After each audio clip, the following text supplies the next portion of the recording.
Against for 49 years is a term that's now commonly spoken. This is the backdrop of why on this day we are here to talk about the revised, updated, and reintroduced bill entitled Jobs and Justice, first proposed and introduced by CBC Chair Cedric Richmond. The Jobs and Justice Act of 2020 is a comprehensive legislative package of over 200 bills championed by members of the Congressional Black Caucus, composed of two key divisions. Division A, Jobs, includes several provisions to advance economic opportunity in underserved communities, including infrastructure investment, workforce development, poverty alleviation measures, small business support. Division 2, Justice. This division includes bold reform for our nation's criminal justice system from end to end. With me today are several members of the Congressional Black Caucus who are going to talk about the impact of what we are experiencing in 2020, but also the jobs and justice legislation. So first, I would like to introduce the chairman of the Education and Workforce Subcommittee, Chairman Bobby Scott.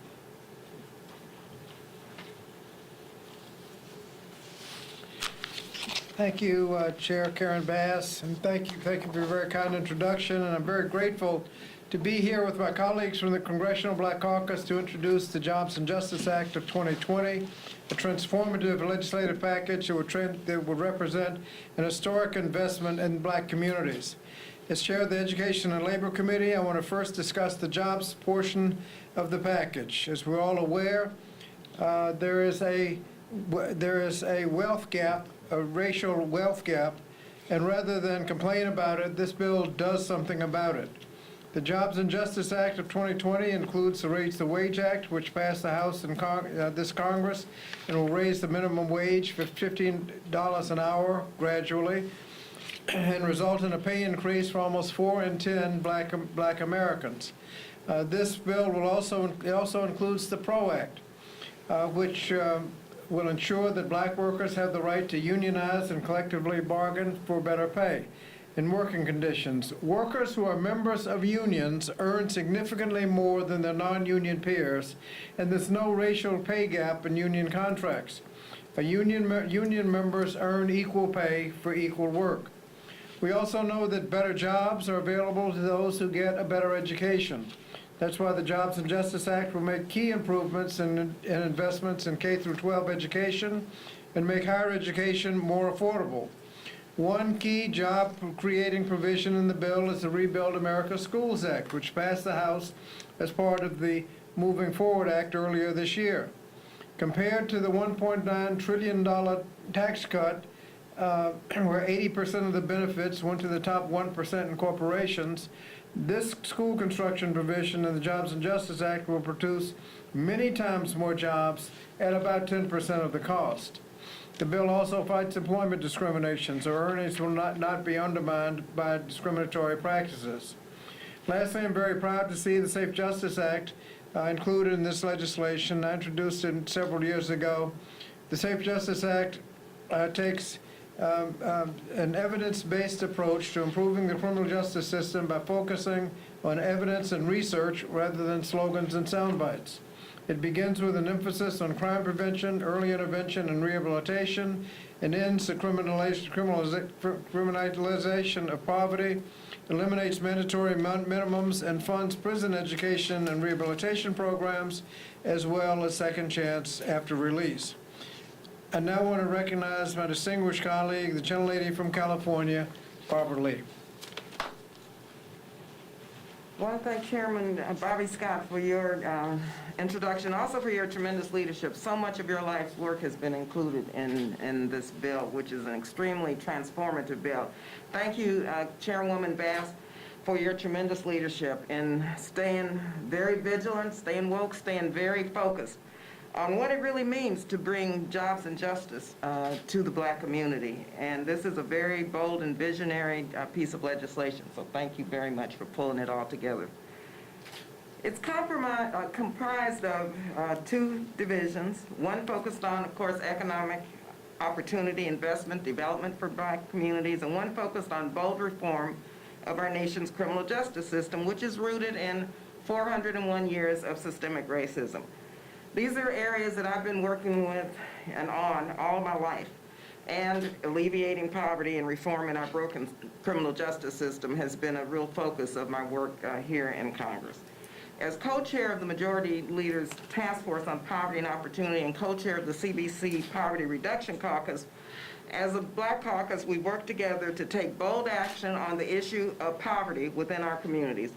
This summer, we held a virtual town hall with poverty advocates to find solutions to the poverty pandemic, which has only been made worse by this public health and economic pandemic. We continue to work with Bishop Barber and the Poor People's Campaign to really develop our agenda to help lift people out of poverty and to appropriate funding in terms of redirecting our funding towards alleviating poverty as a member of the Appropriations Committee, which the Congressional Black Caucus has been so instrumental in our reordering our budget priorities. Several bills are included in this legislation that we have put forward to finding practical and doable solutions, but yet are creative and far-reaching.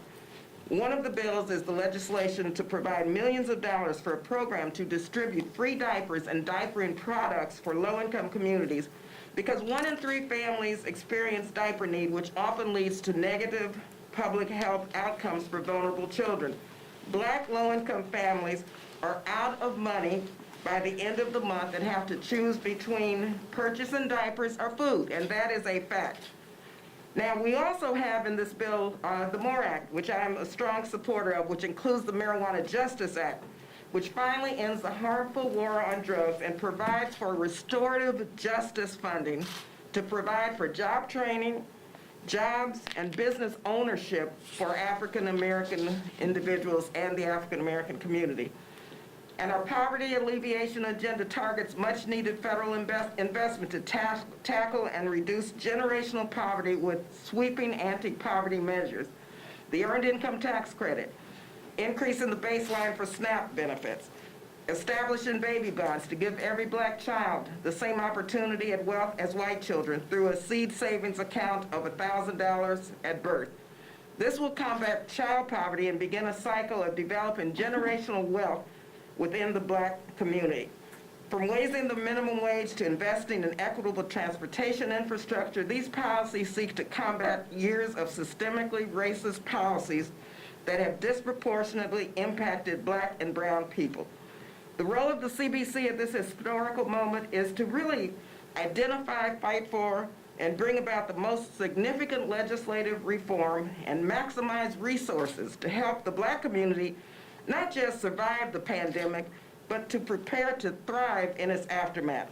And so I want to thank Chairwoman Bass for bringing forth this legislation, and I'm reminded of our late dear friend and colleague, Congressman John Lewis, who reminded us, as the conscience of the Congress, which the Congressional Black Caucus is that we have to continue with this fight to provide opportunity and justice for Black people in America. And that means the Jobs and Justice Act, which lays out the guidelines and the legislative agenda for continuing to fight legislatively for economic and racial justice. So thank you again, Chairwoman Bass. And let me now introduce Representative Dwight Evans from the great state of Pennsylvania, who is on the Small Business Committee and Ways and Means.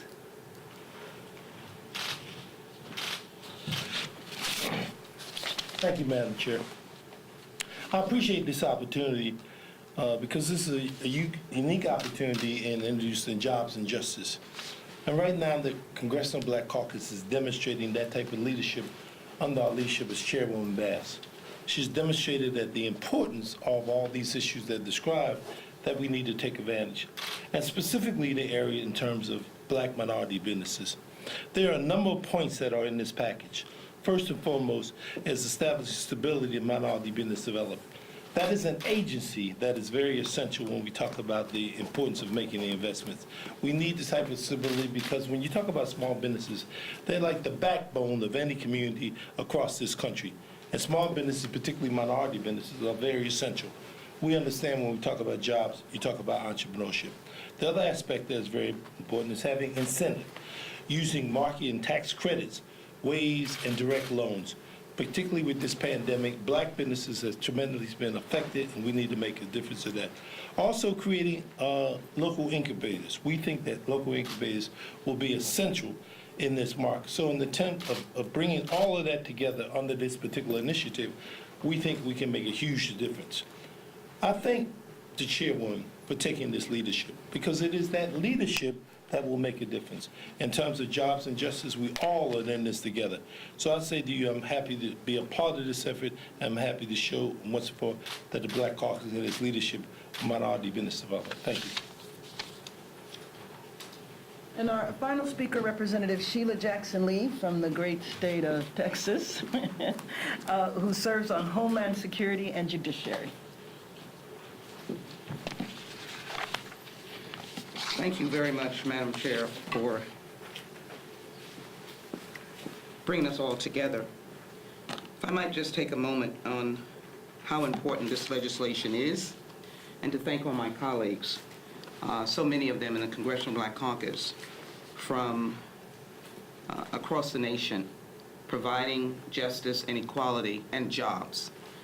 Just for a moment, the importance of this introduction at this time in the backdrop of the passing of Justice Ruth Bader Ginsburg and the potential skewing of the United States Supreme Court by a reckless pre-appointment to that court. Many in our community have looked to the highest court in the land for justice, for job justice, for civil rights justice, for voting justice, for the individual protections of your body. And now that we have the confrontation of a court that will be skewed away from the rights of the vulnerable, it is so important for the conscience of this nation, the Congressional Black Caucus, to be at the forefront of legislation today called Jobs and Justice. The burden to correct the ills of this nation will fall heavily on legislators to write laws that will protect those who have felt the brunt of inequities and disparities in the nation. I'm very proud of the bills that I have included, but more particularly the ones dealing with justice. This division includes bold reform for our nation's criminal justice system from end to end, from improving the way police interact with the communities they serve, to expanding access to social services for individuals who have paid their debt to society. The section also includes provisions to address the disproportionate impact of COVID-19 on African American and address historical health disparities and deliver environmental justice. If enacted, this proposal would increase the upward social mobility of black families and help ensure equal protection under the law. This means, in this moment, and the international investment movement for justice and peace requires targeted solutions, oriented policies aimed at addressing the imminent needs of Black America. So the Jobs and Justice focuses us on dealing with policies like we have found in the Justice and Policing Act, named after George Floyd, which covers a wide array of justice concerns, particularly ending racial profiling, reimagining how policing, police training occurs, ending chokeholds, providing more access to the courts by modifying qualified immunity, ensuring that communities get resources to make sure that they can how to break the schism between police and community, and to work on police-community relations, and to, in fact, make sure that we have a system where the voices of the people are heard, and we don't have Jacob Blake, George Floyd, Breonna Taylor, Mr. Brooks in Atlanta, Tamir Rice, and many, many, many others.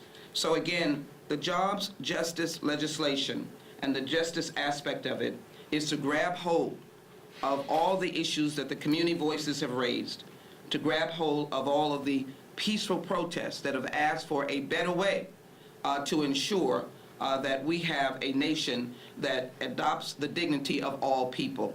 This bill is filling the gap.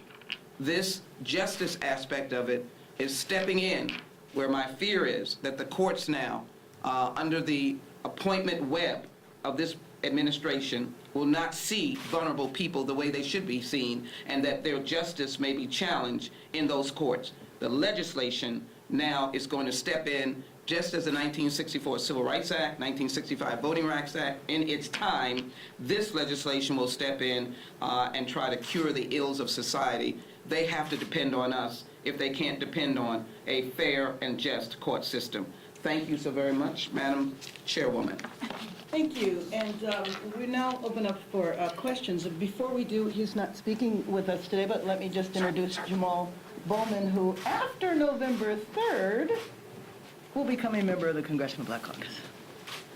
Are there any questions? Yes. So the CBO estimates that about 3.7 million jobs are going to be lost, even with a gradual increase in the minimum wage to $15 an hour. That doesn't even include... What'd you say? The CBO estimated in 2019 that 3.7 million jobs would be lost if you raised the minimum wage to $15 an hour, and that doesn't even include how many That's people not the see their latest, hours that's cut. not the latest estimate. The latest estimate looked at about 7 or 8 different studies, 3 of which said there'd be an actual job increase if the minimum wage went up.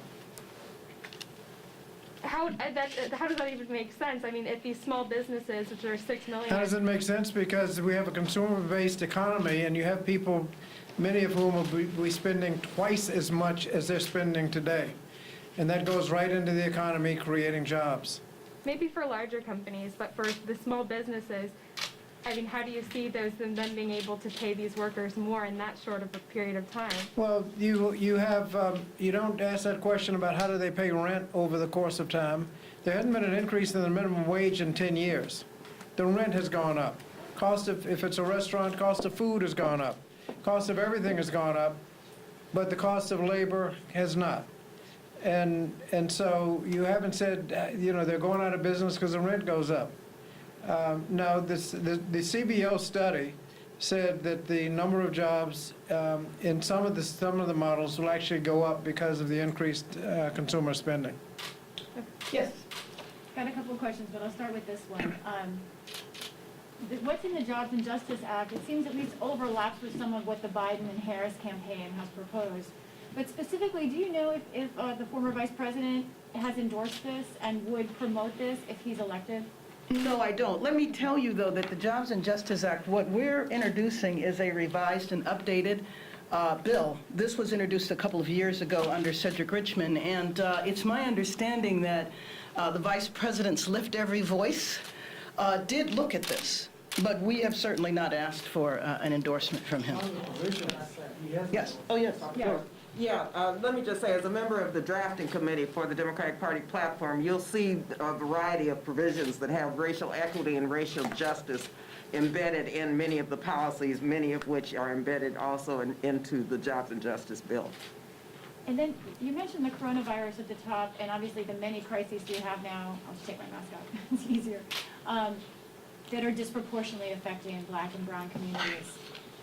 I wonder what you think of the effort for a discharge petition on a potential COVID relief deal right now, and are you concerned that Congress may leave before the election without one? I know your communities are affected by that, and small businesses, health, all of it.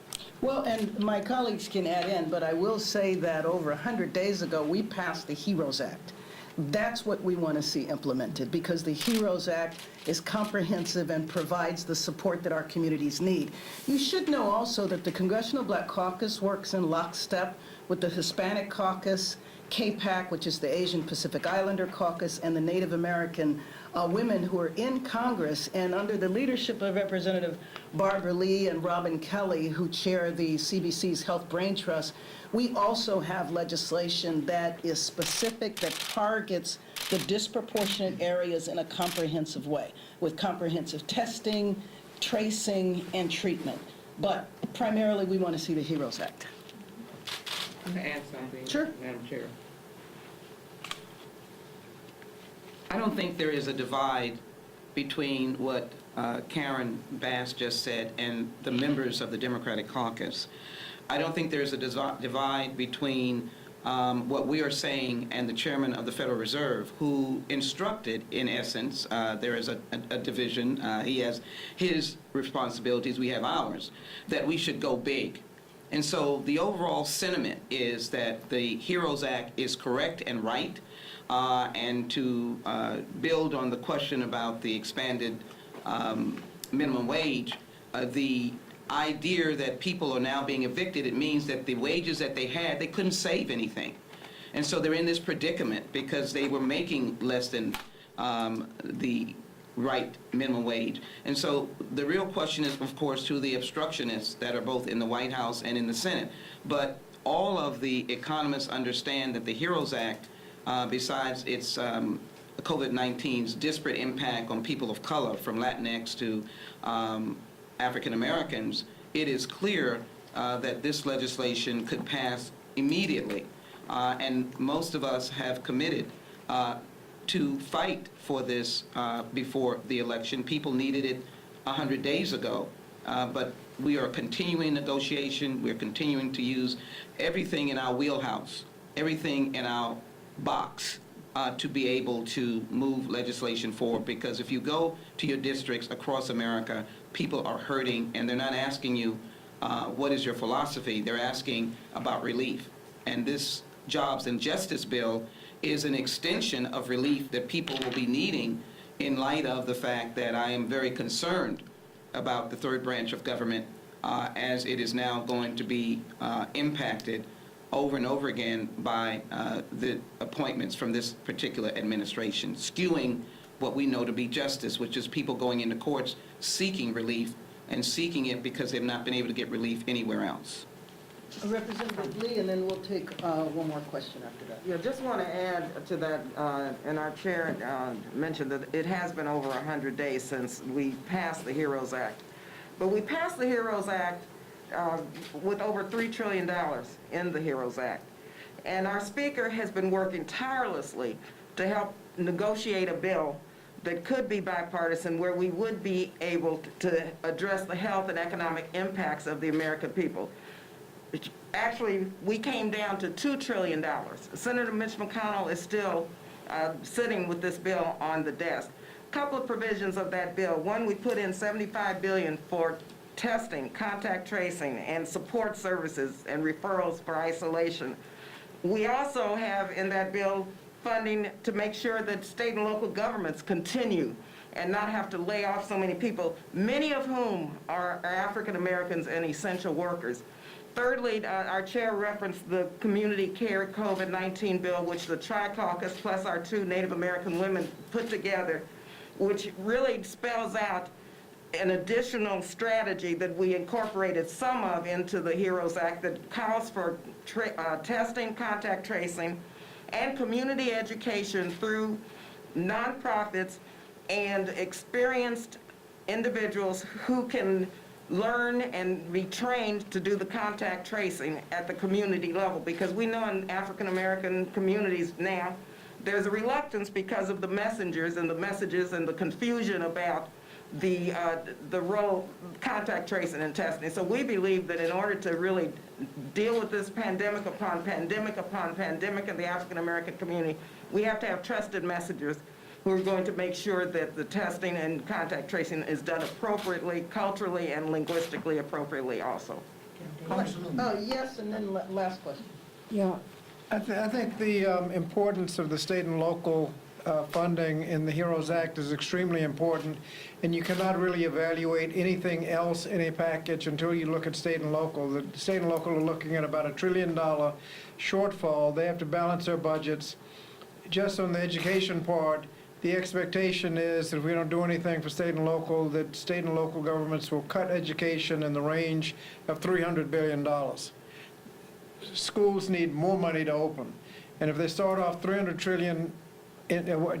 billion in the hole, then you look at the education, what's in there for education. The Senate bill only covered about less than half of the projected cuts. They need more money to open. With the House bill, we covered enough so there will not be any cuts. So everything we have in education is a step forward. Yes, last question. Congressman Lee, as a co-chair of the Cannabis Caucus, I wanted to ask you, are you disappointed that party leaders pulled the MORE Act, or moving it until after the election? Do you think that was a mistake? Look, I'm not going to say whether it was a mistake or not, but I want to say one thing about that. This is an issue of racial justice. It's an issue of making sure that restorative justice is provided by those who were impacted by the war on drugs, including jobs, job training, and equity in this industry. We have been working with Mr. Hoyer, with the Cannabis Caucus, to find a path where we could build the largest number of members to vote for this bill. We're still fighting hard to make sure it gets to the floor, but we received an ironclad commitment that it will come to the floor very shortly. And in the meantime, we're working very hard to make sure we maximize the number of votes, because again, it's an issue of racial justice and equity, and we've got to repair the damage of the failed war on drugs. Thank you very much. Thank you. Congressman Bass, can I ask you, Gates keeps telling me, Gates keeps telling me that the CDC is the reason. I don't have a card that, No idea what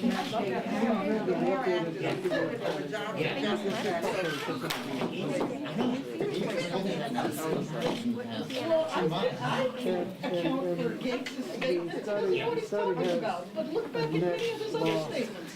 There's nothing new about that. It combined a number of studies. Blame it all on. Of the more recent studies, Nothing they surprising. say it's national job increase. but not small businesses, or like who's losing the job? Well, just as I watched the Just change overall. in the nation's Just overall. cannabis Yeah. policy. But small businesses will have more customers. all right, appreciate y'all. Thank you.